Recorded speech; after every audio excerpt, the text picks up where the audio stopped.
ในครั้งวันที่24พฤศจิกายน2025นี้อยู่ที่กองบัญชาการปกสแขวงบ่อแก้วได้มีพิธีประกาศกงจักการจัดตั้งขั้นห้องกองพันเคลื่อนที่ค่ายคุ้มขังดัดสร้างและกองบัญชาการปกสเมืองให้นายตำรวจกองบัญชาการปกสแขวงโดยการเป็นประธานของทานพลจัตวาจันทร์พรเพชรคำศรีคณะประจำพรรคแขวงเลขาคณะบริหารงานพรรคกองบัญชาการหัวหน้ากองบัญชาการปกสแขวงมีคณะพรรคคณะกองบัญชาการคณะพรรคคณะบัญชาห้องกองพันเคลื่อนที่และค่ายคุ้มขังดัดสร้างต่างหน้าปกส5เมืองมีพนักงานนายและพลตำรวจสั้นห้อยเอกขึ้นไปเข้าร่วมท่านพันโทเวียงไสพงษ์สุวรรณหัวหน้าห้องการเมืองปกสแขวงก็ได้ขึ้นพานข้อตกลงว่าด้วยการยกย้ายและแต่งตั้งนายตำรวจที่ขึ้นกับกองบัญชาการปกสแขวงบ่อแก้วฉบับเลขที่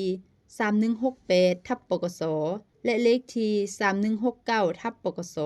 ลงวันที่5พฤศจิกายน2025รัฐมนตรีกระทรวงป้องกันความสงบตกลงยกย้ายแต่งตั้งหัวหน้าห้อง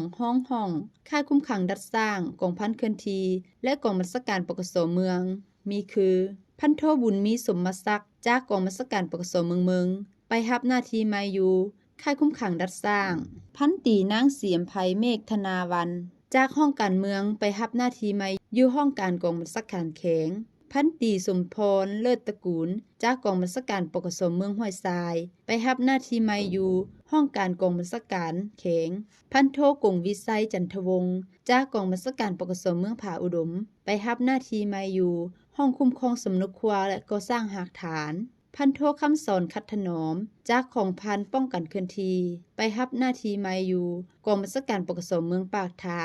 พันโทเวียงมณีแพงเจื้อล่าจากกองบัญชาการปกสเมืองต้นเพิงไปรับหน้าที่ใหม่อยู่ค่ายคุ้มขังดัดสร้างพันโทคำพรสันดวงวิจิตรจากค่ายคุ้มขังดัดสร้างไปรับหน้าที่ใหม่อยู่กองพันป้องกันเคลื่อนที่พันโทพงษ์พันธ์อุดมศักดิ์จากกองบัญชาการปกสเมืองห้วยทรายไปรับหน้าที่ใหม่อยู่กองพันป้องกันเคลื่อนที่พันโทธรรมสดีจัญญแสงจากค่ายคุ้มขังดัดสร้างไปรับหน้าที่ใหม่อยู่กองบัญชาการปกสเมืองห้วยทรายพันโทกองแก้วสิทธิราชจากห้องการกองบัญชาการแขวงไปรับหน้าที่ใหม่อยู่ห้องกองบัญชาการปกสเมืองห้วยทรายพันโทคำดีเกตพิมดาจากกองบัญชาการปกสเมืองปากทาไปรับหน้าที่ใหม่อยู่กองบัญชาการปกสเมืองพันโทบุญจันทร์จันทวงศ์จากห้องตำรวจไปรับหน้าที่ใหม่อยู่กองบัญชาการปกสเมืองผาอุดม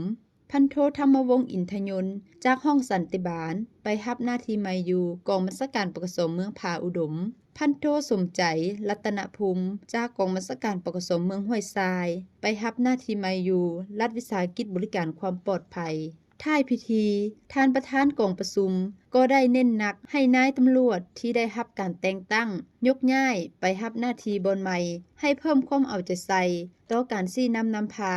นายและพลตำรวจที่ตนเองรับผิดชอบเสื่อมซึมต่อแนวทางนโยบายของพรรคกฎหมายของรัฐและระเบียบของกำลังป้องกันความสงบวางออกสร้างให้ได้นายและพลตำรวจที่ดีเด่นในต่อหน้า